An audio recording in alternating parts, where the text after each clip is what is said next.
नमस्कार, बहुत स्वागत है आपका। कई बार पैसों की तंगी समाप्ति नहीं होती। कई बार नौकरी के लिए बहुत परेशान होते हैं पर मिलती नहीं।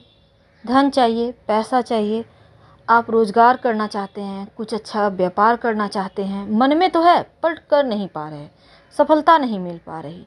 कई बार तो मौके मिलते भी हैं तो बस द्वार से आकर, दरवाजे से आकर लौट जाते हैं, लाख प्रयास कर लो। अब अच्छी लाइफस्टाइल हर किसी को चाहिए।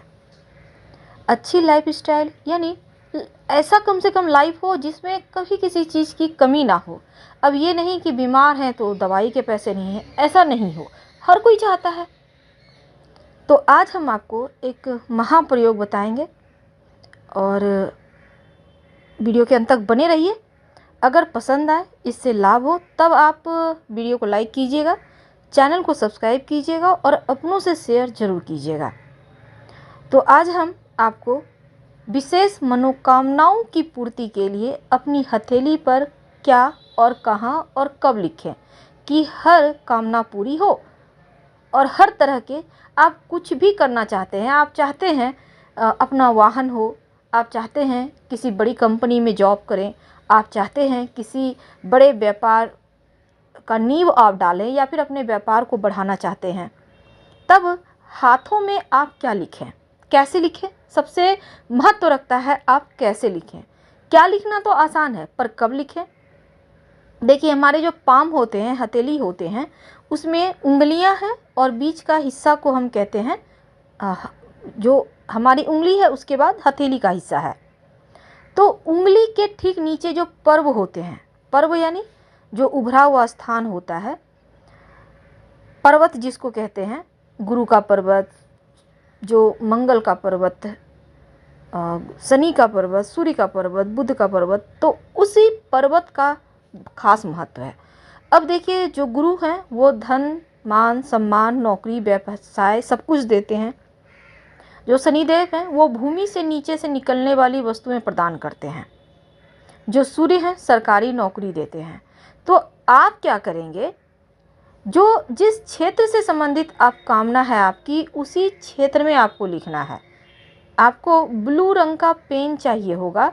आप दाहिने हाथ में लिखें या बाएं हाथ में। देखिए, दाहिने हाथ में लिखें तो ज़्यादा अच्छा है क्योंकि ये कर्म का हाथ है।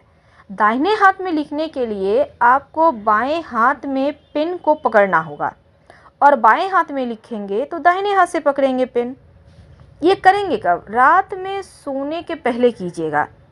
आप अपनी हथेली में सोने के समय जब आप बेड पर चाहते हैं उस समय ही करना है। और सबसे पहले तो आप सोने के पहले पैर हाथ को अच्छे तरह से धो लें, पोंछ कर सुखा लें, फिर बेड पर जाएं, तमाम तरह की चीज़ों को कर लें। जब ये प्रक्रिया करें तो बातचीत नहीं करें। और ये प्रयोग आपको लगातार 40 दिन तक करना है, यानी कि सवा महीने तक। ठीक है। अब देखिए, सबसे पहले तो आप, जैसा हमने कहा कि भगवान को प्रणाम करें। जिस भी आप इष्ट को मानते हैं, भगवान को मानते हैं, उनको दिल से याद करें। अब जैसे आपको पता है, मैं शिव जी को मानती हूँ और हर हर महादेव ये शब्द पता नहीं दिन भर में शायद मैं हज़ारों बार बोलती होंगी। तो आप भी किसी एक देव को, जो आपके दिल से जिस देव के प्रति श्रद्धा हो, उसी देव को मानिए। क्योंकि जब आप बार बार एक ही शब्द दोहराते हैं तो वो सिद्ध हो जाता है। हर तरह की कामनाओं की पूर्ति होती है। तो आप, जैसे हम टॉपिक पे ही आते हैं, तो हमने कहा कि रात में सोने के पहले ये प्रयोग करना है। अब देखिए, आप जैसे गुरु हैं, गुरु क्या देते हैं? विवाह, इसके बाद देते हैं गुरु संतान, नौकरी, व्यवसाय, सब कुछ गुरु देते हैं। यहाँ तक कि विदेश जाने की कामना है वो भी देते हैं। तो आप गुरु वाले स्थान है कि पहली उंगली जो होती है, अंगूठे के पास वाली उंगली, उस उंगली के नीचे पर्व पर आपको लिखना है। आप नौकरी चाहते हैं, वहाँ पर आपको नौकरी लिखना है। अब जैसे आपको भूमि से नीचे निकलने संबंधी आप कोई कार्य करते हैं, कोयला है, माइनिंग है, या फिर आप कृषक हैं, तब आपको शनि वाली उंगली यानी कि जो बीच वाली उंगली है, मिडिल फिंगर, उसके नीचे लिखना है। सूर्य की उंगली है, इसके नीचे आप सरकारी नौकरी चाहते हैं, तब यहाँ पर लिखिएगा नौकरी। और लिखने के बाद मन में 3 बार अपनी कामना को दोहराइए, भगवान से प्रार्थना कीजिए। आपकी जो कामना है, जो प्रार्थना है, वो अति शीघ्र पूरी होगी। और ये प्रयोग आप लगातार 40 दिन तक यानी सवा महीने आपको करना है। और जो आप लिखेंगे अपनी हथेली में वो आपको रोज़ दोहराना है। रात में सोने के पहले उसी जगह पर रोज़ आपको लिखना है और दोहराना है, रिपीट करना है, याद रखिए। वैसे क्या होता है कि आप सुबह बहुत तरह के काम करते हैं, हो सकता है मिट जाए तो कोई दिक्कत नहीं है, लेकिन आपको रिपीट रोज़ करना है। रोज़ वो जो आपके मन मस्तिष्क में जो एक रे होती है ना, जब उसको बार बार एक ही चीज़ आप याद दिलाते हैं, ये होना चाहिए, ये होगा, ये होना ही है, तो क्या होता है वो चीज़ अपने आप आपके तरफ आने लगती है। लेकिन एक बात याद रखिए, वैसी ही कामना भगवान से कीजिएगा अब जैसे आप ये मत मांग लीजिए कि मैं प्रधानमंत्री बनूंगा।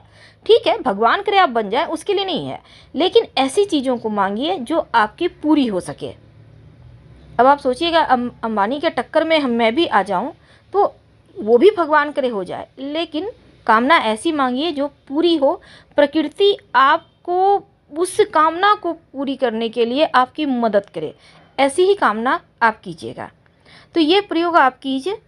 और एक बात हमेशा रखिए याद, अगर आपको लगे कि शनिदेव आपको परेशान कर रहे, तब बीच की उंगली में एक चांदी का छल्ला पहन लीजिएगा। ये पहनेंगे कब? आप इसको शनिवार के दिन भी पहन सकते हैं, कोई दिक्कत नहीं है। चांदी का छल्ला याद रखिए। लेकिन हाँ, अगर आपको चांदी नहीं पहनना तो मत पहनिएगा, पहनना है तभी पहनिएगा, यानी अपनी राशि के अनुसार। तो हम आपसे फिलहाल विदा लेते हैं। उम्मीद है आपको वीडियो पसंद आएगी।